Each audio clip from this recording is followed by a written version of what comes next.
Bonjour à toutes et à tous, c'est la première de la saison 2 de Au cœur de l'Europe, l'émission de la délégation France Insoumise au Parlement européen qui prend le temps de décrypter et d'expliquer les politiques de l'Union européenne en apportant un autre regard et une analyse nouvelle des débats et des enjeux actuels.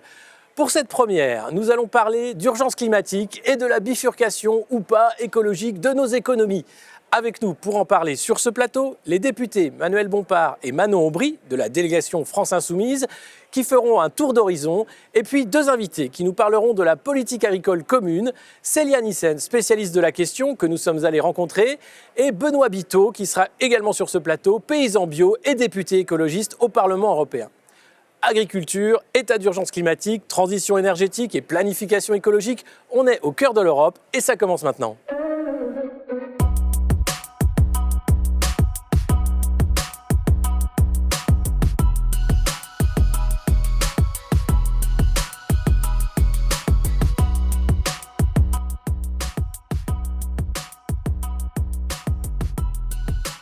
Et nous nous retrouvons pour ce tour d'horizon avec Manu Bompard, bonjour. Bonjour. Et Manon Aubry, bonjour. Bonjour. Alors vous êtes tous les deux députés de la délégation France Insoumise au Parlement européen. On va donc parler de cette urgence écologiste qu'il y a en ce moment.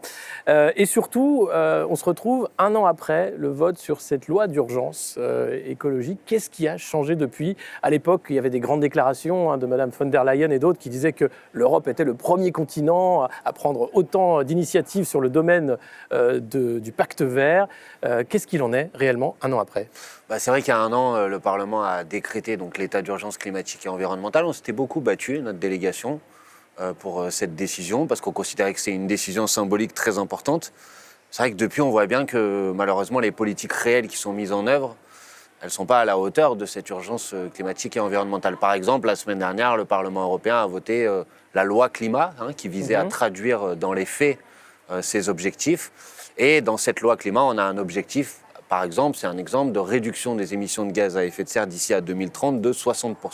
Alors c'est un objectif qui est meilleur que celui qu'il y avait avant, bien sûr, mais qui n'est pas à la hauteur. Pourquoi ? Parce que si on veut respecter les accords de Paris et limiter la hausse de la température à 1,5 degré, l'ONU, les scientifiques nous disent qu'il faut réduire d'au moins 65%, presque 70% nos émissions d'ici à 2030. Donc on a l'impression qu'il y a des belles déclarations, une belle communication, mais pour l'instant, que dans les décisions concrètes qui sont mises en œuvre, on n'est pas à la hauteur de l'urgence. On n'est pas à la hauteur de l'urgence et pourtant, est-ce qu'au Parlement européen, vous pouvez faire avancer les choses pour que ces chiffres soient meilleurs, pour que finalement, derrière les déclarations, les actes suivent ? On pouvait, et d'ailleurs c'est le sens d'un amendement qu'on avait déposé au nom de notre groupe. On avait déposé plusieurs objectifs, notamment un objectif à 65% de réduction des émissions de gaz à effet de serre.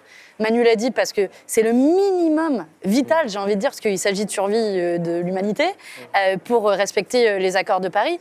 Et puis il faut aussi comprendre que dans ce chiffre n'est pas abstrait, il veut dire quelque chose de manière concrète, mais ça dépend aussi de la manière dont on calcule la réduction des émissions de gaz à effet de serre. Et en pratique, sur ce qu'a proposé par exemple la Commission, il y a plusieurs, je ne sais pas si on peut dire mensonges, mais en tout cas arrangements, petites manipulations comptables dans la manière de calculer, pour deux raisons. D'abord, sur la manière de calculer, la Commission européenne déduit la contribution de ce qu'on appelle les puits carbone, comme les forêts. Sauf qu'elle ne le faisait pas jusqu'à présent. Donc le chiffre qu'elle nous donne de réduction des émissions de gaz à effet de serre ne sera pas comparable au précédent, sans compter que c'est difficile d'évaluer exactement la contribution des puits carbone. Et puis le deuxième problème, c'est qu'on mesure la production de gaz à effet de serre ici dans l'Union européenne, et non pas ce que nous on appelle l'empreinte carbone, c'est-à-dire qu'on mesure notre contribution au changement climatique en tant qu'Union européenne. La différence est majeure parce qu'on ne prend pas en compte ce qu'on appelle des émissions importées, c'est-à-dire des produits que vous pouvez acheter qui viennent de l'autre bout du monde et qui ont été produits dans des conditions écologiques dramatiques et qui contribuent au même réchauffement climatique puisqu'on n'a qu'une planète. Et ça, la Commission européenne ne le prend pas en compte et c'est pour ça que nous, on se bat aussi pour prendre en compte l'empreinte carbone et pour être cohérent sur l'ensemble des politiques publiques menées au niveau européen. Et dans ces contradictions, notamment, il y a la continuation de la politique de signer des accords de libre-échange. Ça n'arrête pas. Le Vietnam, récemment, pourquoi on continue finalement à jouer à ça sans compter le coût carbone de ces accords ? On se pose la même question, c'est-à-dire qu'on a l'impression qu'il y a des belles déclarations et qu'il y a des contradictions avec les politiques qui sont mises en œuvre. Effectivement, les accords de libre-échange, c'est un exemple j'ai presque envie de dire chimiquement pur. Le même jour où Emmanuel Macron était sur le glacier du Mont Blanc pour pleurer des chaudes larmes sur le fait que le glacier était en train de fondre et que c'était une catastrophe, le même jour, ses collègues députés européens, ici, dans l'hémicycle, ils votaient en faveur de la ratification de cet accord de libre-échange avec le Vietnam, qui posait des problèmes environnementaux, bien sûr, mais aussi des problèmes sociaux, et qu'on a dénoncé très fortement.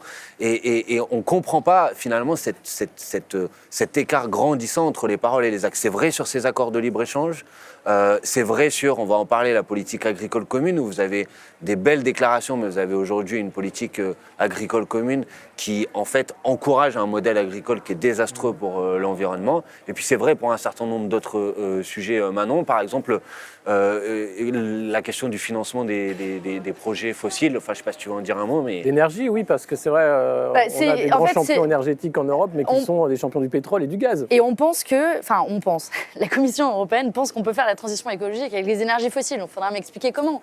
Et dans le même temps où certains ici, y compris des députés de La République En Marche, se vantent de ces nouvel objectif, en même temps, la même semaine, ils vont voter pour du soutien aux énergies fossiles. Donc, quand on parle d'énergie fossile, on parle du gaz, du pétrole, enfin, toutes celles qui sont des contributrices majeures au réchauffement climatique.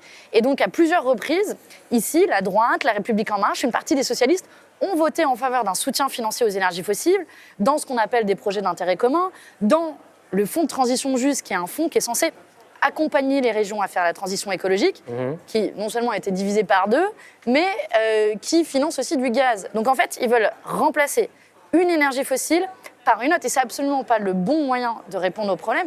Puis si on veut continuer la liste des contradictions, malheureusement, il nous faudrait 3 heures d'émission. C'est comme si on gardait absolument les mêmes dogmes, austérité, libre-échange, énergie fossile, agriculture productiviste, et tout ça, on pense qu'on peut faire la transition écologique avec. Et on sait qu'on n'y arrivera pas de cette manière. Enfin, ils le font parce que c'est de manière comptable, tout simplement. En réalité, est-ce qu'aujourd'hui, au Parlement européen, au-delà du poids des lobbies, que ce soit le carbone, on entend aussi beaucoup parler d'hydrogène. Ça, c'est un lobby qui monte dans la transition énergétique. Mais est-ce qu'on est en train de chercher une indépendance dans les renouvelables? Est-ce que c'est possible? Est-ce qu'il y a un plan qui pourrait être mis en place par des députés européens ou poussé au moins à ce que les États soient un peu plus respectueux de l'environnement? Nous, on se bat sur le sujet. On a organisé un certain nombre d'événements, par exemple avec l'association Négawatt. Je ne sais pas si vous connaissez l'association Négawatt, qui a mis sur la table un plan de transition pour montrer qu'on peut faire 100% d'énergie renouvelable d'ici à 2050, que c'est possible concrètement, que ça nécessite des politiques de sobriété, des politiques de montée en puissance des énergies renouvelables, etc. C'est vrai qu'on se heurte à des lobbies qui sont extrêmement puissants. C'est vrai qu'on se heurte aussi, il faut le dire, parce que c'est pas qu'ils n'y arrivent pas, c'est que la transition écologique, elle rentre en confrontation avec le modèle économique dominant. Ce que disait Manon, le modèle du libre-échange, le modèle de la loi donnée au marché, le modèle de la concurrence libre et non faussée, tout ça, il y a une contradiction. On ne peut pas faire la transition écologique si on ne rompt pas avec le modèle néolibéral dominant. Et je pense que c'est cette contradiction qu'on a sous les yeux. Oui, mais c'est bien le modèle qui est ici, dans tous les traités. On voit bien comment c'est difficile d'où les contradictions. D'avoir ne serait-ce que des biens publics. On a la question de l'eau qui est importante aussi dans cette transition. Il y avait cette manifestation le week-end dernier pour les bassines en région française. Est-ce qu'il y a une réflexion au-delà du dogme européen de la concurrence libre et non faussée pour accélérer cette transition? Ce qui est intéressant, c'est que dans la crise qu'on est en train de vivre, et au début de la crise sanitaire, il y a un certain nombre de règles qui ont été suspendues au niveau européen. On a suspendu la règle de 3%, les fameux limites de déficit possibles. Donc, on a dit aux États, c'est bon, vous avez le droit d'ouvrir les vannes. On a suspendu les règles qu'on appelle des aides d'État, qui sont les règles qui inscrivent dans le marbre la concurrence libre et non faussée et qui empêchent, par exemple, que des États renationalisent des entreprises, alors qu'on pense que ça peut jouer un rôle dans la transition écologique. Et ces règles ont été suspendues en pleine crise. Et à aucun moment, ils se sont dit, en fait, si ces règles ne sont pas très très bien au moment où on affronte une crise aussi historique que celle-là, peut-être que ça vaudrait le coup de la remettre en question. De les remettre en question sur le long terme. Eh bien, il est en train de se passer tout l'inverse. Ces règles reviennent au galop, avec notamment la volonté, dans le cadre du plan de relance européen, d'en faire même une condition sine qua non du déboursement de l'argent. Donc c'est là où on marche sur la tête des contradictions européennes, où d'un côté on dit face à la crise, on suspend ces règles, elles n'ont aucun sens, mais derrière on s'empresse de les remettre en œuvre à un moment où en fait on va subir de plein fouet les conséquences économiques qui, enfin je ne veux pas être l'oiseau de mauvais augure, mais quand on a une baisse de PIB de plus de 10% sur une année, quand bien même on vivrait la meilleure période économique juste après, ce qui malheureusement n'est pas du tout le cas maintenant, alors ça prendra du temps de toute façon à s'en remettre. Et donc ces règles, il faut les balayer une bonne fois pour toutes. On est loin. Aujourd'hui, on a les tenanciers de la dette, que ce soit Villeroy de Galleux à la Banque de France, Bruno Le Maire, mais aussi à la Banque Centrale Européenne, qui disent qu'il faudra la rembourser, cette dette. Et l'horizon, c'est 2042 pour la dette Covid. Alors que, et nous, ça fait partie des amendements qu'on dépose systématiquement ici, alors que la Banque Centrale Européenne, on ne le sait pas, ou très peu de gens le savent, détient 20% de la dette française.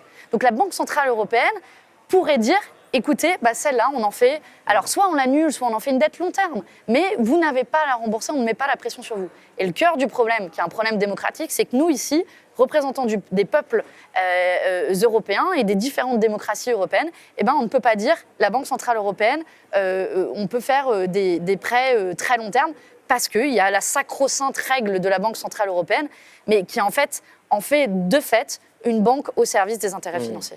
Alors, on parlait de la PAC tout à l'heure, et c'est d'actualité, puisque en France, on a réintroduit les néonicotinoïdes par principe en disant que finalement l'Europe l'autorisait, parce que la France était allée trop loin par rapport à la réglementation européenne. Est-ce que ça aussi, ça peut bouger avec le travail des députés européens et faire avancer les lignes ? Pour faire bouger ces éléments, c'est effectivement faire en sorte qu'il y ait des règles européennes qui soient plus ambitieuses et qu'elles s'appliquent à tous. Ça, c'est un travail de longue haleine, mais un travail où ça avance. Des interdictions d'un certain nombre de pesticides, on en vote parfois au Parlement européen et ça fait avancer les choses. Et je pense que ça résume bien un peu l'enjeu du moment, c'est-à-dire que le poids des lobbies, il est clair. Le poids des conservatismes et l'attachement à un certain nombre de dogmes, il est là, il est clair. Donc, mais pour autant, si on veut faire bouger les choses, c'est aussi la mobilisation populaire et la mobilisation citoyenne qui permettra. C'est-à-dire, nous, on fait le boulot comme on peut. On essaye de se battre, on dépose des amendements, on essaye de construire des coalitions, mais on ne va pas se raconter d'histoire. On ne peut pas y arriver tout seul. Et si on veut y arriver, ça nécessite aussi le fait qu'il y ait, par exemple, sur la PAC, pour prendre cet exemple-là, une mobilisation des associations, des syndicats de paysans, des citoyens qui sont attachés à leur alimentation, à leur qualité, la qualité de la nourriture, la qualité de l'air, la qualité de l'eau.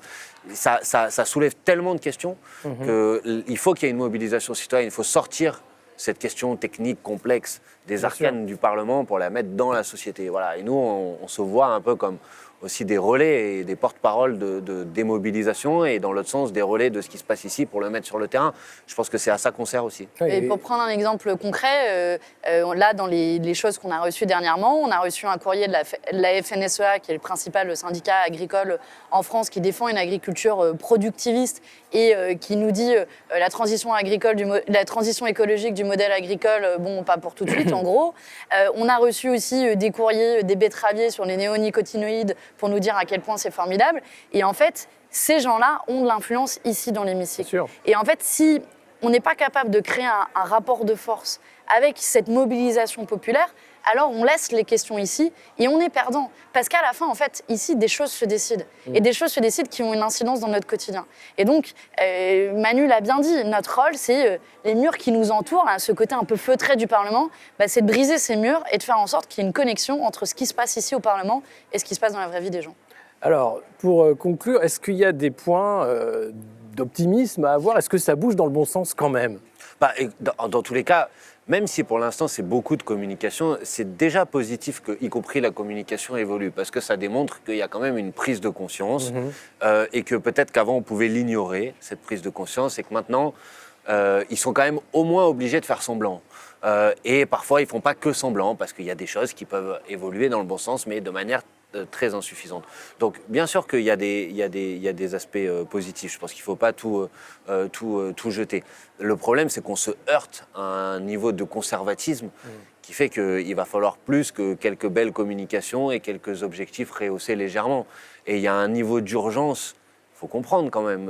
Aujourd'hui, si vous consultez les derniers rapports du GIEC, ils vous disent que si vous voulez être à la hauteur de la situation, il fallait que le pic mondial des émissions de gaz à effet de serre, ça soit en 2020, cette année. Ça veut dire qu'au niveau mondial, à partir de l'année prochaine, on commence à décroître les émissions. On va faire de la dette ? Encore une dette climatique ? Celle-là, le problème, c'est que elle ne se rembourse pas. Exactement. Et ça, je pense que c'est y a sans doute une prise de conscience du fait qu'on ne peut plus totalement ignorer le problème, mais je crois qu'il n'y a pas une prise de conscience de l'urgence à laquelle il faut agir. Et donc, encore une fois, au risque d'être un petit peu insistant, ça dépend de ceux qui nous écoutent, ça dépend de vous, ça dépend de nous tous, de notre capacité à faire en sorte que ces déclarations, elles se traduisent maintenant dans les actes. Manon, un mot aussi. Ouais, je pense qu'il faut quand même finir sur une note d'espoir. On n'a jamais autant parlé des questions climatiques au niveau européen. Et que ça démontre, c'est aussi le résultat de la pression citoyenne, des jeunes pour le climat. Moi, je me souviens, quasiment à chaque fois qu'il y a eu des manifs de jeunes pour le climat les vendredis et qu'il y avait une session plénière avant ou après, on y faisait référence toute la semaine qui vient dans le cours des débats. Et ça a été possible parce qu'il y a eu une mobilisation externe. Et qu'il faudra la continuer, l'amplifier, et que oui, parfois, il faudra utiliser l'ensemble des outils qui sont à notre disposition. Je veux dire, en fait, on n'a pas trouvé d'autres moyens pour agir que la démocratie, que de la mobilisation populaire qui ensuite met la pression sur les élus et les élus qui les traduisent en actes. Donc nous, on aurait aimé être encore plus nombreux ici, mais croyez-nous qu'ils savent qui on est et qu'ils nous entendent sur ces sujets-là et ils nous entendront d'autant plus qu'on sera nombreux à porter ce message. Bien, merci beaucoup pour ce tour d'horizon. On reviendra bien sûr sur d'autres questions chaque mois. C'est maintenant le moment de la question média. Chaque mois, un journaliste va poser une question à laquelle la délégation de la France Insoumise va répondre. Et ce mois-ci, c'est Jean-Jacques Régibier de l'Humanité qui nous pose sa question. Pacte vert, politique agricole commune, il faut dire que le citoyen a parfois bien du mal à s'y retrouver dans cette gymnastique européenne. Alors, rappelons, la présidente de la Commission européenne, Ursula von der Leyen, a placé son mandat sous l'emblème du pacte vert. Ce qu'elle veut, c'est qu'en 2050, l'Europe soit le premier continent qui puisse aboutir à la neutralité climatique. Au cours de la session du Parlement européen qui arrive, le Parlement va devoir voter la nouvelle PAC, la nouvelle politique agricole commune. Alors, deux questions. En quoi cette nouvelle politique agricole commune va changer fondamentalement pour s'adapter aux exigences du pacte vert de la Commission européenne? Oui ou non, est-ce qu'elle va s'adapter? Et seconde question, si ce n'est pas le cas, sur quel point précis, particulier, devrait porter la réforme de la nouvelle PAC si on voulait précisément que cette nouvelle PAC s'adapte au pacte vert européen? Bonjour et merci pour la question. Alors non, malheureusement, le projet de politique agricole commune qui est aujourd'hui sur la table ne permet pas de s'aligner sur les objectifs qui ont été affichés de faire de l'Union européenne le premier continent à neutralité carbone. Elle ne le permet pas d'abord parce que, y compris les propres objectifs qui ont été publiés par la Commission, notamment dans ce qu'on a appelé la stratégie de la ferme à la fourchette, ne sont pas traduits en actes législatifs dans le projet de la PAC qui nous est présenté. On parlait notamment par exemple de 50% de baisse de pesticides d'ici à 2030, de 25% de surface en agriculture biologique d'ici à 2030. Ces objectifs-là, la PAC telle qu'elle est présentée aujourd'hui ne permettra pas de les remplir. Deuxièmement, les dispositifs qui sont mis en place pour favoriser la bifurcation écologique de l'agriculture sont très largement insuffisants. En fait, il y en a deux types. Il y a le premier qui s'appelle les conditionnalités environnementales, c'est-à-dire que pour toucher de l'aide, vous devez respecter un certain nombre de conditions de respect de la biodiversité et de lutte contre l'urgence climatique. Et ben, ces conditions-là, elles sont extrêmement faibles aujourd'hui, de telle sorte qu'en fait, toutes les exploitations ont le droit à ces aides et n'ont pas besoin de changer quoi que ce soit pour pouvoir continuer à y avoir droit. Puis deuxièmement, c'est qu'il y a un deuxième dispositif qui sont ce qu'on appelle les éco-schémas, qui sont des schémas qui visent à aider un agriculteur à passer à des pratiques plus vertueuses du point de vue du respect de l'environnement. Et là aussi, le projet tel qu'il est présenté par la Commission, et y compris tel que les grands groupes du Parlement européen devraient le ratifier, ne définit pas précisément ces éco-schémas, ce qui donne et ce qui ouvre en fait la voie à des formes de greenwashing. Et c'est pas seulement moi qui le dis, c'est y compris toutes les ONG, toutes les associations environnementales qui sont très inquiètes du projet de PAC tel qu'il est aujourd'hui. Non, on peut faire autrement, et il faut faire autrement. Il en va de l'avenir des paysans eux-mêmes qui aujourd'hui n'ont pas de quoi vivre de leur travail. Il en va de l'avenir de la biodiversité, il en va de cette lutte contre le réchauffement climatique. Pour ça, il faut davantage de conditionnalité environnementale, davantage de soutien et d'aide aux agricultrices et aux agriculteurs. Et puis, il faut aussi plus largement sortir l'agriculture du modèle du libre-échange dans lequel elle est enfermée et dans lequel la PAC telle qu'elle est sur la table aujourd'hui va continuer à l'enfermer. Alors, il y a beaucoup de boulot, mais malheureusement, la PAC telle qu'elle est présentée aujourd'hui, elle n'est pas à la hauteur de la situation.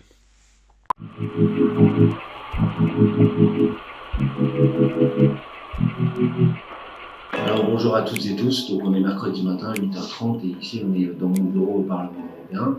Et aujourd'hui à l'ordre du jour il y a notamment le vote sur ce qu'on appelle la loi climat de l'Union européenne et donc ça c'est le vote du Parlement sur le sujet. C'est une loi importante parce que c'est celle qui doit déterminer en réalité les objectifs climatiques que se fixe l'Union européenne pour les prochaines années. Il y a un enjeu dans la bataille sur cette loi climat, c'est de savoir quelle cible se fixe comme objectif l'Union européenne pour la réduction des émissions de gaz à effet de serre d'ici à 2030. Si on en croit les Nations Unies, un rapport de l'ONU, si on veut tenir et respecter les engagements internationaux de la France et de l'Union européenne au sein des accords de Paris, si on veut limiter la hausse de la température à 1,5 degré de réchauffement climatique, il faut fixer un objectif d'ici à 2030 d'au moins 65%. C'est un amendement que nous avons déposé dans la discussion cet après-midi en disant maintenant soyons cohérents. On ne peut pas d'un côté voter des accords internationaux en se fixant un objectif et puis en même temps ensuite ne pas s'en donner les moyens en termes d'objectifs concrets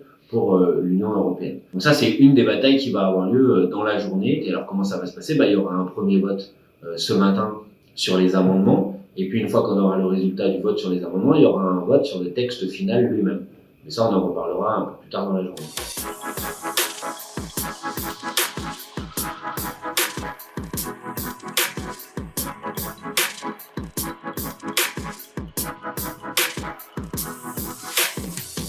On a le vote sur loi climat là maintenant ce soir.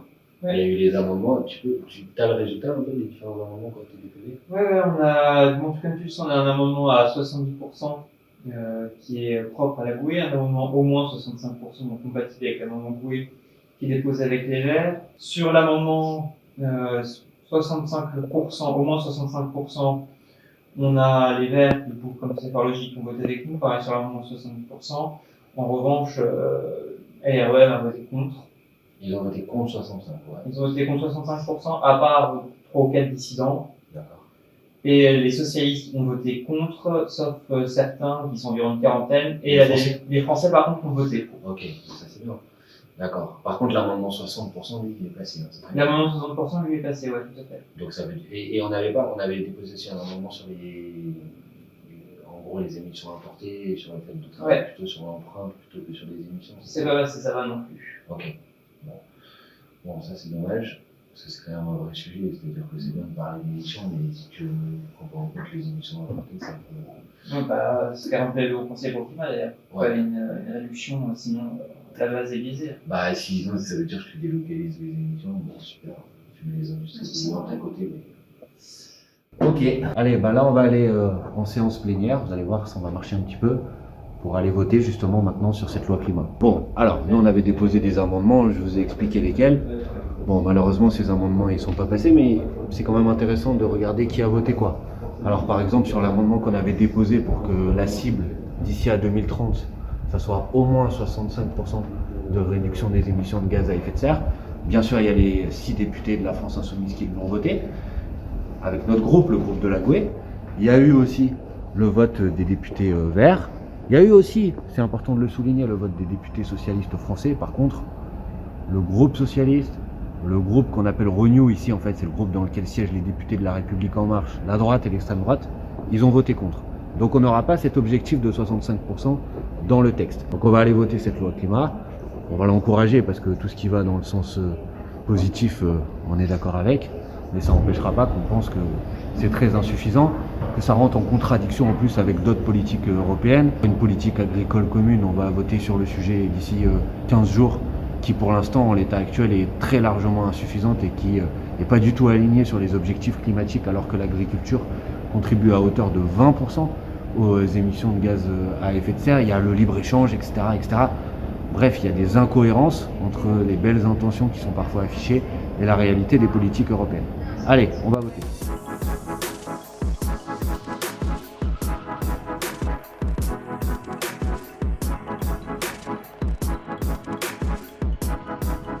Voilà, alors c'est ici qu'on va aller voter. Alors il faut savoir que exceptionnellement pour cette séance plénière, on est à Bruxelles. C'est pas la situation normale, hein. C'est parce que comme il y a le Covid, en ce moment les séances plénières elles ont lieu ici. Normalement on est à Strasbourg. Et comme il y a cette situation particulière avec le Covid, là on va aller voter mais on n'aura pas les résultats immédiatement. Parce que vous voyez bien, il n'y a pas énormément de monde autour de moi. C'est parce qu'il y a encore des députés qui finalement peuvent participer et voter à distance en ce moment. Donc on vous parlera du résultat du vote demain matin quand on aura les résultats. Ça permettra de vous dire ce qui est advenu de cette loi climat. Allez, bye bye. Bon bah bonjour, on est jeudi matin. On a eu le résultat du vote d'hier soir. La loi climat a été adoptée par le Parlement européen. Il y a à l'intérieur un objectif de réduction des émissions de gaz à effet de serre de 60%. Et ça honnêtement c'est insuffisant. L'enjeu aujourd'hui c'est d'avoir des vrais objectifs bien sûr, mais c'est aussi d'avoir des politiques européennes qui sont en cohérence avec ces objectifs. Je sais pas, ils ont pas vu ce qui s'est passé depuis un an là, les rivières qui sont asséchées, les incendies sur tous les continents, les pluies torrentielles et les inondations avec un impact il n'y a pas très longtemps dans le sud de la France, dans le nord de l'Italie.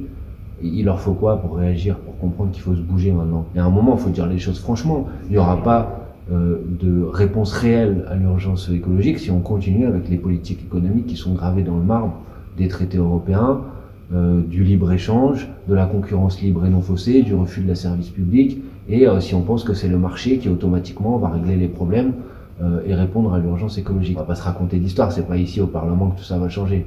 Mais nous, dès qu'on peut faire en sorte de faire avancer quelque chose dans le bon sens, ou au contraire dénoncer une décision qui ne va pas dans le bon sens, je pense qu'on est utile pour faire avancer nos idées. Donc c'est le travail qu'on continue.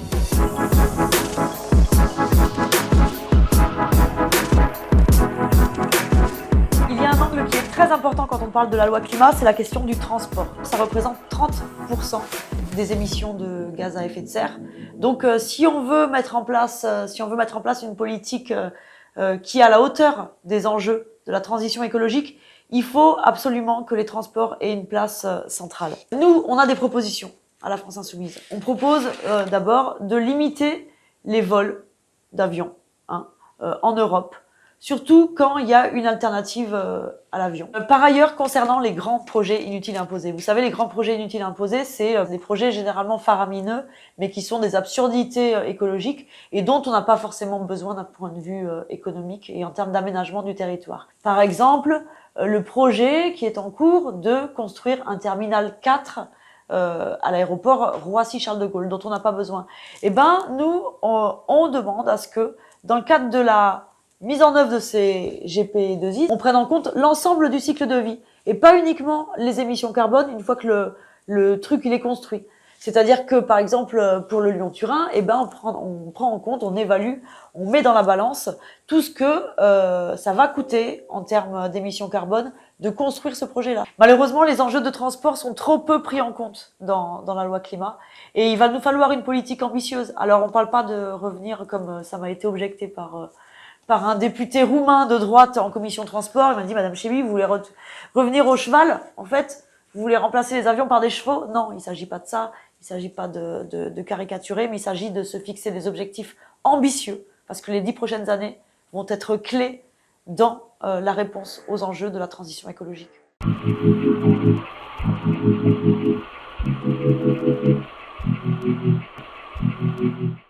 Et on se retrouve avec nos invités pour parler de la politique agricole commune. Benoît Biteau, député écologiste au Parlement européen et paysan agronome. Manu Bompard qui était avec nous également. Et Célia Nissens qui n'a pas pu nous rejoindre à cause du Covid et de l'accueil au Parlement européen, qu'on retrouve en vidéo. Bonjour Célia, merci de répondre à nos questions pour Au cœur de l'Europe. Alors on voulait vous poser quelques questions sur la politique agricole commune et ce vote qui arrive. Qu'est-ce qui est en jeu dans cette nouvelle PAC et ce vote? Le futur de l'Europe. Ce qui est en jeu, c'est de prendre des actions fortes dans la décennie qui vient dans le secteur de l'agriculture pour résoudre les crises écologiques et climatiques qui sont en cours maintenant et dont on sait qu'on a 10 ans pour agir avant qu'il ne soit trop tard. Mais est-ce que la PAC nouvelle a des chances d'émerger, de faire sortir une agriculture paysanne, de lutter contre le trop pesticide, de protéger aussi les agriculteurs européens, compte tenu des signatures de traités de libre-échange, compte tenu du logiciel libéral quand même qui reste en vigueur ici à Bruxelles? Ça ne facilite pas les choses, c'est sûr. Il faut absolument amener un peu de cohérence dans les politiques publiques de l'Union européenne. On a le Green Deal qui établit une direction très forte vers un futur plus durable. Et puis on a les politiques de libre-échange et la politique agricole commune qui restent dans des mentalités vraiment du passé. Donc ça rend les choses plus difficiles. Mais on peut quand même faire beaucoup déjà dans le secteur agricole si on réforme la PAC. Et vous, quelles sont vos recommandations au BEE sur cette nouvelle PAC? Au stade où en sont les négociations, ce que nous demandons, c'est en gros de déplacer l'argent pour arrêter de dépenser la majorité du budget de la PAC sur des mesures qui ne sont pas ciblées et qui n'aident pas l'environnement. Pour le moment, la majorité du budget va pour des aides au soutien aux revenus des agriculteurs, mais qui, n'ont pas été prouvées de vraiment avoir un effet positif sur les revenus des agriculteurs. Et de deux, il y a de fortes suspicions que ces aides aux revenus, en fait, aient des impacts néfastes sur l'environnement en promouvant une intensification de la production. Et puis en plus, on demande aussi d'aligner, d'amener une cohérence entre la PAC et le Green Deal, et donc d'intégrer les objectifs du Green Deal dans la PAC, pour que cette nouvelle PAC ait une direction claire et aide justement à réduire l'utilisation des pesticides, l'utilisation des engrais, etc., que pour le moment on utilise de manière trop abondante. Quelle va être l'agriculture du futur en Europe à peu près? Est-ce que vous avez une idée de vers où on va compte tenu des demandes des consommateurs et des citoyens européens? On voit quand même très fortement que les consommateurs et les citoyens demandent beaucoup plus d'actions sur le climat, sur la biodiversité, etc. et demandent une alimentation saine et durable et veulent que la qualité de leurs aliments soit là.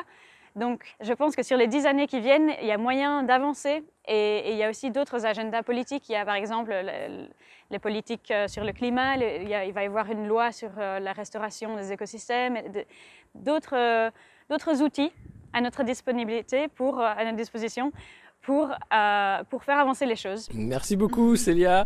Maintenant on va en parler en plateau avec nos invités.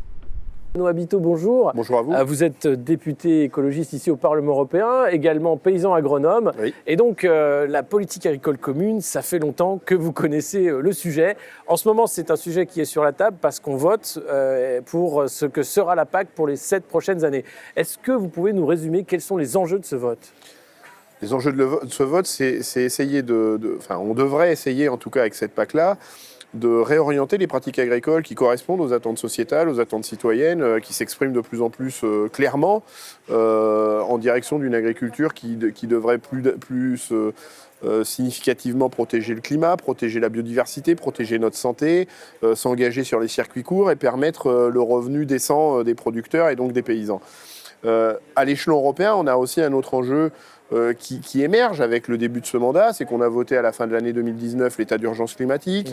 On est tous d'accord sur le fait qu'il faut qu'on engage les politiques publiques vers le Green Deal. La Commission a publié sa stratégie de la ferme à la fourchette et pour la biodiversité.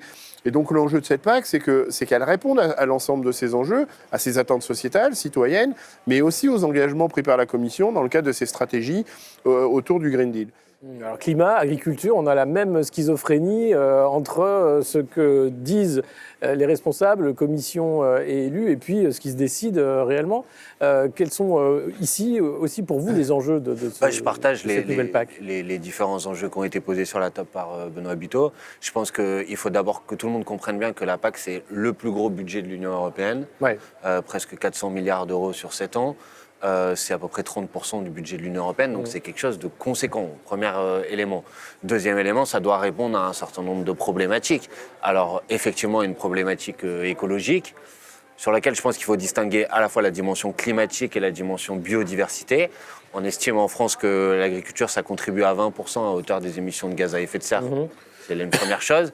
Et deuxièmement, que c'est une des principales causes, un des principaux facteurs de destruction de la biodiversité et d'extinction des espèces. Donc il y a ce double difficulté écologique, il y a une difficulté sociale, je pense que Benoît est presque mieux placé que moi pour en parler, mais malheureusement dans notre pays, en France, il y a un agriculteur qui se suicide tous les 2 jours, donc les gens arrivent tous les jours même, les gens n'arrivent pas à vivre aujourd'hui de leur métier. J'ajoute, parce que je pense que ça doit participer à ces échanges, un enjeu lié aussi à la lutte contre la maltraitance animale et une forme d'élevage intensif qui se traduit aussi par des souffrances qui sont infligées aux animaux, qui ne sont pas acceptables, à mon avis, dans une société qui se veut civilisée. Et donc la question qui est posée aujourd'hui, parce que je pense que sur ces constats on est d'accord, c'est maintenant comment on fait en sorte que la PAC, le volume d'argent dont on a parlé, il soit mis à disposition pour modifier profondément les orientations. Et honnêtement, pour l'instant, ce qu'on a sur la table, c'est pas du tout ça. Et c'est pas du tout raccord avec les orientations et les belles paroles qui sont affichées sur les objectifs que s'est fixé la Commission européenne. Oui, parce que jusqu'à présent, la PAC regarde surtout la prime à l'hectare. Plus on est gros, plus on reçoit. Or, les agriculteurs, c'est plus d'un quart en France qui est sous le seuil de la pauvreté. Vous parliez des suicides, 200 fermes qui ferment quasiment chaque semaine. Comment ça pourrait changer? Est-ce que ça pourrait changer avec cette nouvelle PAC? Alors clairement, la réponse à la dernière question, c'est pas cette PAC-là qui va faire changer ça. Et donc effectivement, il faut poser le constat. C'est-à-dire que le constat, c'est que si on regarde en France, en 20 ans, on a fait disparaître 50% des agriculteurs grâce à cette PAC-là ou à cause de cette PAC-là. Et la raison pour laquelle on est à ce constat-là, c'est qu'effectivement, on distribue des aides publiques par unité de surface, et ça déclenche une mécanique assez simple à comprendre. Plus on a d'hectares, plus on a d'aides, plus on a d'aides, plus on achète d'hectares, et donc on fait grossir les structures, et on a complètement mis en berne les politiques d'installation, parce que ceux qui sont propriétaires du foncier, derrière lequel il y a une rente d'argent public, forcément ne libèrent pas le foncier pour que des jeunes puissent s'installer. Et donc on a bloqué la politique de l'installation, on a bloqué la politique de l'emploi, et donc effectivement, si on voulait faire de cette PAC un véritable levier d'accompagnement du retour vers la terre d'un certain nombre d'acteurs qui d'ailleurs, il y a beaucoup de gens qui aspirent au retour à la terre et qui bloquent sur ces enjeux-là. Il faut d'une part débloquer cette situation et sortir donc de ces aides par unité de surface et proposer via la PAC la rémunération pour les services que peuvent rendre les agriculteurs et l'agriculture sur des biens communs, et ceux qu'on a évoqués, le climat, la santé, la biodiversité. Aujourd'hui, effectivement, un tiers des agriculteurs vivent avec moins de 350 € par mois. Donc, comment est-ce que vous voulez créer des vocations avec une perspective aussi peu reluisante pour le futur agriculteur? Et donc, la solution, et c'est celle qu'on aimerait voir émerger, et on a un amendement qui va le proposer, c'est de sortir des aides par unité de surface, sortir de ces logiques-là, et avancer vers des aides par unité de main-d'œuvre, qui fait que plus il y a d'emplois développés sur une structure agricole, et plus elle bénéficie d'aides. Et on voit bien la mécanique que ça crée, c'est-à-dire qu'en agriculture biologique, par exemple, où on a besoin de beaucoup plus d'emplois, si on est aidé pour créer ces emplois, on aura moins de difficultés pour les créer. Et donc on amorce complètement un cercle vertueux. C'est presque manichéen entre le cercle vicieux de l'actuel modèle qu'on veut essayer de nous faire prolonger la semaine prochaine et le modèle auquel nous on pense qui devrait émerger et qui lui est un véritable cercle vertueux à l'inverse de l'autre qui est un cercle vicieux. Oui, alors vous parliez des biens communs et de cette gestion des biens communs par les agriculteurs. Vous étiez avec José Bové, Jean-Luc Mélenchon et d'autres en France autour de cet enjeu des bassines. L'enjeu de l'eau, par exemple, il est crucial. On voit la manœuvre des multinationales, Veolia d'un côté qui fait une OPA hostile pour la gestion de l'eau, et puis de l'autre, comment faire pour que ce bien commun soit préservé à la fois pour la culture et pour le vivant? Ah ben là, c'est une illustration, effectivement, de ces politiques publiques qui vont complètement télescoper la bonne gestion d'un bien public. Et là, c'est pas moi qui le dis, c'est la loi. C'est-à-dire que la directive cadre européenne en 2000 dit, dans son premier article, l'eau est patrimoine commun. La loi sur l'eau et les milieux aquatiques, qui a été plusieurs fois rénové en France, dit exactement la même chose. Et pourtant, alors que la loi le dit, on continue d'engager de l'argent public sur des logiques de confiscation de la ressource en eau qui va servir toujours les mêmes agriculteurs. On parlait des 80-20 à l'heure, c'est même pire là. C'est-à-dire qu'on n'a que 10% des agriculteurs en France qui ont accès à l'eau et on est en train de vouloir mobiliser énormément d'argent public pour permettre à ces agriculteurs-là, qui sont déjà les gros récipiendaires d'aide publique de la PAC, de pouvoir continuer à confisquer une ressource qui, dans la loi, dit que c'est un patrimoine commun. Et le problème, c'est qu'on engage ces logiques-là pour les 30 prochaines années, c'est-à-dire qu'on ne fait pas des bassines pour 2 ou 3 ans, on fait des bassines pour une trentaine d'années. Et donc, on continue de soutenir ce modèle-là, de le perfuser économiquement parlant, et surtout, parce que le modèle adossé à ces bassines-là est le modèle le plus désastreux qui produit à grand renfort de pesticides et d'engrais de synthèse, au-delà de la dimension quantitative qui est posée derrière ce stockage de l'eau financé par de l'argent public, bien sûr la dimension qualitative, c'est-à-dire que c'est le modèle agricole qui continue de dégrader la ressource en eau, qui continue d'injecter des pesticides et des nitrates dans l'eau, qui nécessite qu'on mobilise encore plus d'argent public dans la dépollution de l'eau. Et puis après, moi j'ai toujours un petit clin d'œil à faire sur ce sujet-là, quand je parle de la dimension et quantitative et qualitative autour du stockage. C'est mes amis des acteurs des activités primaires en mer. C'est-à-dire que toute l'eau finit par arriver à la mer. Et donc là, quand on la capte dans les bassines, il n'y a plus d'eau qui arrive à la mer. Et donc ça pose un vrai problème pour ces activités-là. Et moi, je suis sur le bassin ostréicole de l'huître de Marennes-Oléron. Si on continue d'avancer avec ce modèle agricole-là, on va faire disparaître une activité économique aussi authentique, aussi identitaire, aussi emblématique que l'huître de Marennes-Oléron sur notre territoire, pour continuer d'irriguer du maïs qui va servir à alimenter un élevage concentrationnaire, qui va nécessiter qu'on importe du soja de l'autre côté de la planète. Donc encore une fois, c'est manichéen. C'est manichéen. Le sujet du soja, je voulais en parler parce que ça fait écho à ce qu'on parlait des accords de libre-échange. C'est plus de 14 millions de tonnes de soja qui viennent chaque année. On voit que derrière, il y a à la manœuvre les États-Unis, bien entendu, qui poussent le soja OGM sur le territoire européen, mais le Brésil et d'autres. Est-ce que la PAC, finalement, fait le jeu des intérêts américains ? Sans doute qu'elle le fait, mais elle le fait aussi avec des décisions et une responsabilité qui n'est pas de l'autre côté de l'Atlantique, qui est ici, parce que c'est nos décisions et c'est ce Parlement qui récemment a voté un accord de libre-échange avec le Vietnam, par exemple. C'est pas seulement les États-Unis. Donc on l'accepte, et je pense que Benoît a bien montré dans ce qu'il vient de dire sur l'eau, à quel point en fait tout ça fait système. C'est-à-dire qu'on met en place quelque chose qui est désastreux pour nos nappes phréatiques pour venir alimenter un modèle agricole qui s'appuie sur certaines productions qui sont très exigeantes en eau, qui viennent alimenter des élevages intensifs, etc., et qui s'articulent à un modèle de libre-échange. Et je pense que c'est important de comprendre que tout ça fait système. Et un des problèmes de la politique agricole commune aujourd'hui, c'est qu'elle favorise un modèle qui est quand même un modèle sur l'échange international, les exportations, et qu'on a abandonné ce qui devait être initialement l'objectif de la PAC, c'est-à-dire la souveraineté alimentaire. À la base, c'était ça devait servir à ça. Et donc, on a complètement libéralisé aussi, parce qu'on n'en a pas parlé pour l'instant. On a mis un terme à tout ce qui donnait et qui permettait d'avoir des outils de régulation du marché. Donc ça a évité par exemple des surproductions, parce que quand vous avez une surproduction, vous avez ensuite des prix d'achat, par exemple du lait, pour prendre cet exemple, qui ne vous permet pas ensuite tout simplement de vivre de votre travail. Et comme vous ne pouvez pas vivre de votre travail parce que vous êtes dans un système global dans lequel on a une concurrence internationale effroyable, qu'est-ce que vous faites ? Vous vivez aujourd'hui des aides européennes, et donc c'est un système qui est pervers, y compris parce que je pense que ça crée chez les agricultrices et des agriculteurs un sentiment de ne pas vivre de leur travail, un manque de dignité en fait. Donc je pense qu'il y a ce point-là. Et puis après, malheureusement, c'est pas cette PAC-là qui va le changer. On est un peu lucide sur le sujet. Par contre, on a déposé, on l'a fait d'ailleurs essentiellement et beaucoup en lien avec le groupe des Verts, parce que je pense que sur ce sujet-là, on a beaucoup de convergences, et sur d'autres aussi d'ailleurs. Et donc on a déposé un certain nombre d'amendements. Ça a été dit pour mieux répartir les aides, ça c'est ce que vous avez dit tout à l'heure, pour faire en sorte qu'il y ait davantage d'argent qui soit mis à la transition écologique de l'agriculture, parler de souffrance animale, parler de régulation des marchés, j'en ai parlé, et on espère au moins sur quelques amendements essayer et parvenir à faire évoluer la PAC. Mais honnêtement, je ne suis pas sûr que ça soit suffisant.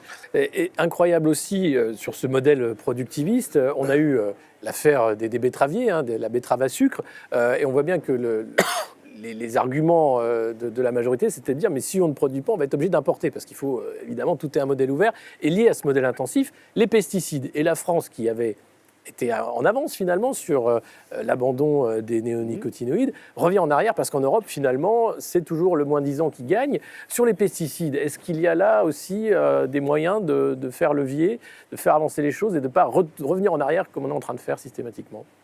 Il y avait la stratégie de la ferme à la fourchette qui annonçait des ambitions élevées sur ce sujet-là. Nous, on demande rien. Alors moi sur la stratégie de la ferme à la fourchette, je trouvais que c'était encore trop petit bras et que les ambitions n'étaient pas assez élevées. Elle a quand même le mérite d'exister et elle annonce sur le sujet des pesticides 50% en 2030. Ouais. Donc, dont acte, moi ça me va. Sauf que la PAC qui est sur la table aujourd'hui ne le permet pas. Et la PAC peut avoir deux enjeux. C'est d'abord la conditionnalité pour dire ceux qui continuent d'utiliser massivement des pesticides, vous pouvez continuer si ça vous amuse, mais il n'y aura pas d'aide pour vous.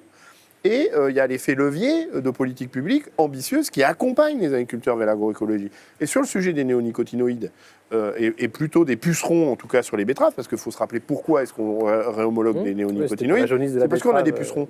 Pourquoi est-ce qu'il y a des pucerons? C'est parce que l'utilisation des substances de synthèse a fait disparaître les prédateurs du puceron. Et donc on doit trouver le levier via la PAC pour que les agriculteurs retrouvent des pratiques agroécologiques qui font sens parce qu'elles sont basées sur des solutions basées sur la nature et qui fait que plus on avance sur le respect de la nature et de la biodiversité et plus on trouve de solutions pour limiter les invasions de pucerons. C'est évident. Et alors, ce qui est étonnant sur les pesticides, c'est qu'en 10 ans, ça a augmenté de plus de 25%, l'utilisation de ces pesticides. En 10 ans, ouais.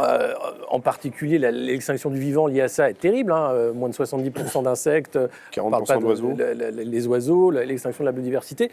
Donc, c'est un vrai problème. Et comment on va faire, pour conclure, pour sortir de cette hypocrisie ou de cette schizophrénie des institutions européennes qui, d'un côté, déclarent une chose et de l'autre, votent tout à fait autre chose? Nous, on se bat pour essayer de mettre en conformité les belles déclarations et les actes, déjà.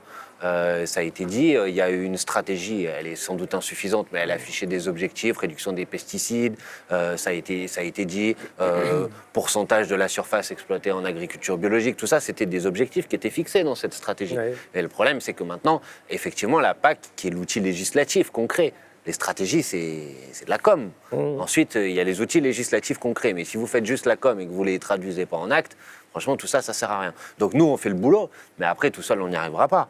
Donc c'est la question, et la question qui est posée, c'est de l'articulation avec les syndicats de paysans, avec les ONG, les associations environnementales. Il y a un aspect très positif sur la PAC. C'est qu'il y a une plateforme qui a été mise en place qui s'appelle Pour une autre PAC, avec laquelle on travaille, qui réunit beaucoup d'ONG, d'associations, la Confédération paysanne, Attaque.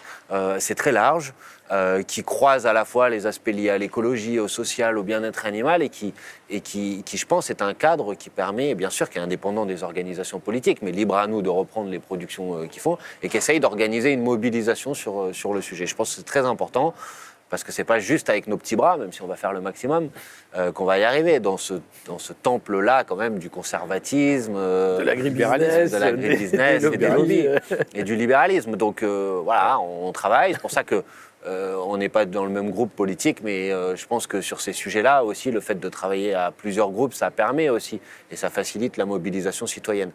Donc on va voter, on a déposé ensemble un amendement de rejet de la proposition de la Commission, parce que on veut dire, et on veut qu'il y ait un électrochoc, pour dire... en gros, il y a urgence, quoi. Donc, stop, on ne va pas repartir. C'est super important, on va voter pour 7 ans, là. C'est pas quelque chose qu'on peut changer dans 3 mois. Donc, il faut un électrochoc. Et la PAC, telle qu'elle est aujourd'hui, elle n'est pas cet électrochoc. Donc, l'idée, c'est, bien sûr, on va se battre pour essayer de l'améliorer. Mais franchement, ça ne suffira pas. Donc, on va poser cet amendement de rejet. On l'a posé. On interpelle tous les élus pour leur dire, allez, faisons un électrochoc. Il faut savoir... Je ne vais pas être trop long, mais il faut savoir qu'on a voté un règlement de transition. C'est-à-dire que pendant 2 ans, les règles de la précédente PAC vont s'appliquer parce qu'il y avait du retard sur la PAC. Ça veut dire qu'on a un peu de temps là. Donc on arrête, on met à la poubelle le projet de la Commission, on se met autour de la table et on travaille.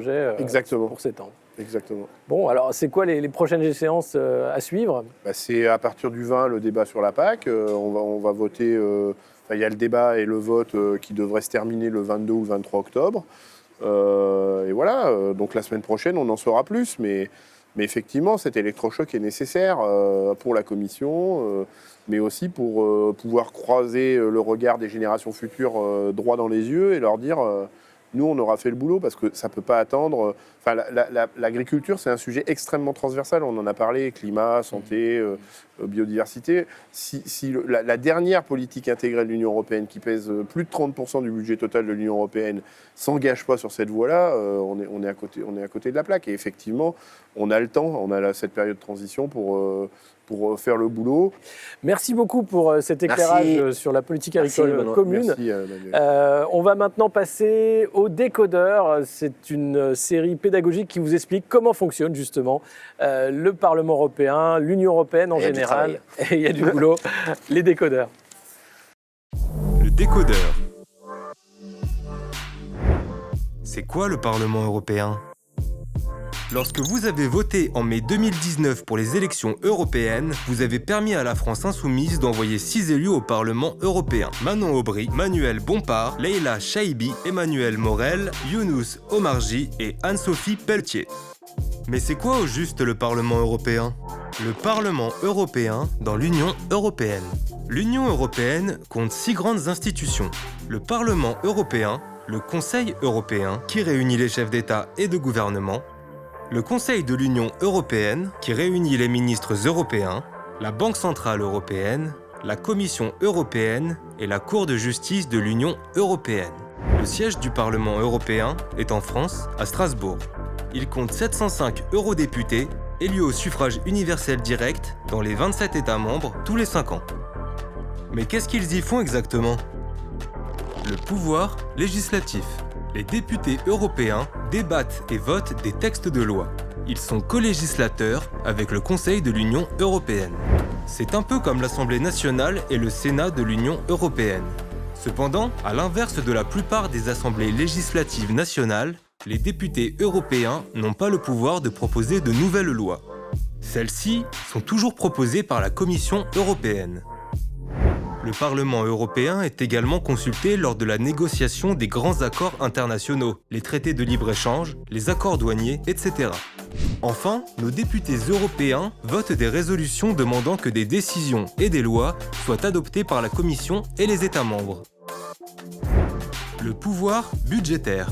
Chaque année, les institutions européennes doivent se mettre d'accord pour élaborer le budget de l'Europe, c'est-à-dire décider comment seront utilisés nos sous. C'est la Commission européenne qui publie un premier projet de budget. Il est transmis au Parlement européen qui décide alors de l'approuver ou de l'amender. Ces budgets annuels sont encadrés par un instrument plus large auquel ils doivent se conformer. Le cadre financier pluriannuel, ou CFP, de l'Union européenne, actuellement renouvelé tous les 7 ans. On parle du pouvoir budgétaire du Parlement. Celui-ci est partagé avec le Conseil européen. Les deux institutions déterminent conjointement les dépenses de l'Union européenne pour l'année. Le pouvoir de contrôle. Mais ce n'est pas tout. Le Parlement européen dispose d'un troisième pouvoir, le pouvoir de contrôle, qui lui permet, entre guillemets, de surveiller les autres institutions de l'Union européenne, contrôler l'utilisation du budget et s'assurer que la législation européenne est bien mise en œuvre. Ce sont les eurodéputés qui valident la présidence de la Commission européenne sur proposition du Conseil européen. De la même manière, le Parlement européen doit approuver la nomination de chaque commissaire européen. En 2019, par exemple, la candidate française Sylvie Goulard a été écartée par les eurodéputés qui lui reprochaient des conflits d'intérêts trop importants. Dans des cas extrêmes, le Parlement européen peut même voter une motion de censure pour obliger toute la Commission européenne à démissionner. On récapitule, le Parlement européen est composé de 705 eurodéputés élus au suffrage universel direct dans les 27 États membres de l'Union européenne. C'est l'organe législatif de l'Union européenne et il dispose de 3 pouvoirs. Voter les directives proposées par la Commission européenne ou des résolutions non contraignantes, approuver et contrôler le budget de l'Union européenne, exercer un droit de contrôle vis-à-vis des autres institutions de l'Union européenne. C'est donc une place très faible qui est accordée aux députés européens, pourtant seuls représentants du peuple au sein des institutions européennes. Et voilà, c'est déjà la conclusion de ce numéro d'Au cœur de l'Europe. Pour conclure, nous nous retrouverons chaque mois avec des élus de la délégation France Insoumise qui vont nous parler de leurs actualités.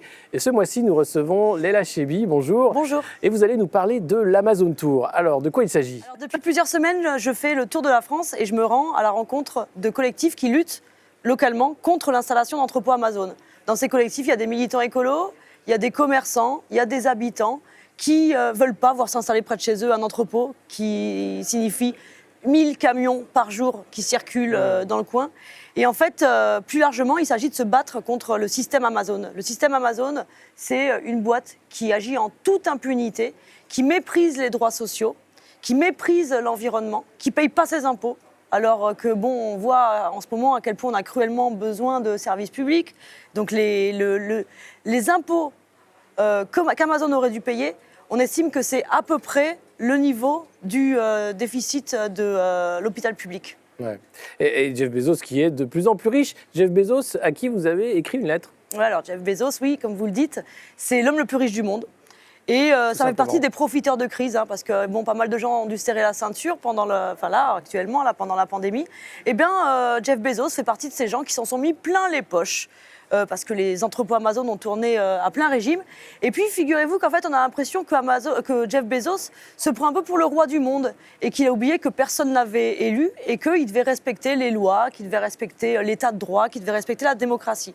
Il se trouve que j'ai été alertée il y a quelques semaines par des syndicats qui m'ont dit Amazon a publié 2 offres d'emploi dans lesquelles il cherchait à recruter des agents du renseignement, des espions, pour espionner les leaders politiques, les syndicalistes, et puis les terroristes. Donc on ne voit pas vraiment le rapport entre les terroristes et les leaders politiques, mais dans l'annonce, c'était mis dans la même phrase. On est des terroristes, non ? En gros, c'est ça, quoi. Ouais. De toute façon, syndicalistes, leaders politiques, c'est les terroristes. Et bon, l'annonce a suscité pas mal d'indignation, elle a été retirée 24 heures après, mais quand même, ça prouve que, en fait, on franchit encore un seuil supplémentaire dans la volonté d'Amazon, de Jeff Bezos, de tout contrôler. On savait déjà que dans les entrepôts, il y avait une organisation du travail où tout était fait pour empêcher l'action collective des salariés. On savait déjà pas mal de choses sur les méthodes douteuses de Jeff Bezos et d'Amazon.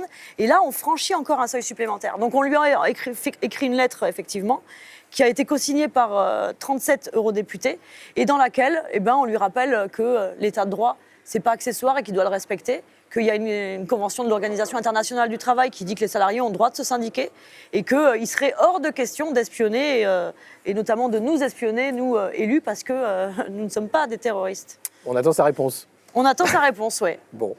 Et Manon, alors vous, c'est une autre initiative, Stop à l'impunité des multinationales, ça se rejoint un peu, initiative sur la gouvernance en entreprise. Ça se rejoint complètement, parce que Leïla, d'ailleurs, a utilisé le mot impunité. Jeff Bezos et une entreprise comme Amazon, et un peu, ces entreprises sont sans foi ni loi. Et donc, elles se croient au-dessus des États pour faire elles-mêmes la règle. Et on se bat ici au Parlement européen à 2 niveaux. Le premier niveau, c'est de faire en sorte que les entreprises soient plus uniquement des machines à cash pour les actionnaires, où on a vu que même pendant la crise, les entreprises distribuent énormément de dividendes à leurs actionnaires, et on a vu que les incitations bien gentillettes du ministre des Finances en France ne sont pas suffisantes. Il faut de la régulation, y compris et surtout quand des entreprises touchent des aides publiques, donc de l'argent public, qui termine derrière dans les poches des actionnaires. Et donc ici, on a réussi à obtenir un rapport qui touche à la gouvernance des entreprises, dans lequel on remet en question la place centrale qu'ont les actionnaires dans les décisions qui sont prises à l'échelle d'une entreprise et qui font que les entreprises privilégient le court terme plutôt que le long terme, et que derrière, c'est aussi des écarts de salaire majeurs, énormes au sein des entreprises. C'est des entreprises qui détruisent la planète, c'est des entreprises dans lesquelles les salariés n'ont pas leur mot à dire, qui sont très peu représentés dans les conseils d'administration, et c'est ce modèle-là d'entreprise qu'on remet en cause à l'aune des défis écologiques et sociaux qu'on a. Et le deuxième volet de cette bataille, c'est sur ce qu'on appelle le devoir de vigilance. En pratique, c'est de rendre pénalement et juridiquement responsables les entreprises qui violent les droits de l'homme et qui détruisent la planète. Concrètement, que Jeff Bezos, que l'entreprise Amazon puisse être poursuivie quand elles commettent des violations des droits sociaux, des droits de l'homme ou de l'environnement. Il y a plein d'exemples, l'actualité en regorge. Cette semaine, McDo a été pris la main dans le sac. Il y a eu une enquête de Mediapart qui révèle à quel point le harcèlement moral et sexuel est systémique et systématique au sein de l'entreprise McDonald's. Eh bien, il faut qu'elle rende des comptes juridiquement. Et pour ça, il faut un devoir de vigilance. C'est-à-dire qu'une entreprise ne peut pas se laver les mains. Elle ne peut pas dire comme la direction de McDo, non, c'est pas moi, c'est des filiales, des franchises. Et nous, on se bat ici pour qu'il y ait une responsabilité juridique au niveau européen. Et sur ces 2 dossiers, on a obtenu que des rapports d'initiative parlementaire soient débattus, puis votés dans les prochains mois. On commence là le travail sur les amendements et j'espère qu'on puisse aboutir à des avancées dans les prochains mois pour mettre un terme à l'impunité des multinationales. Voilà, c'était donc la première de cette nouvelle saison d'Au cœur de l'Europe. N'hésitez pas à partager, à nous envoyer vos commentaires. Vous pouvez bien sûr retrouver toute l'actualité de la délégation sur le site de la délégation de la France Insoumise. Et puis, on se retrouve le mois prochain pour une nouvelle émission, cette fois-ci consacrée à l'urgence sociale en Europe. À bientôt.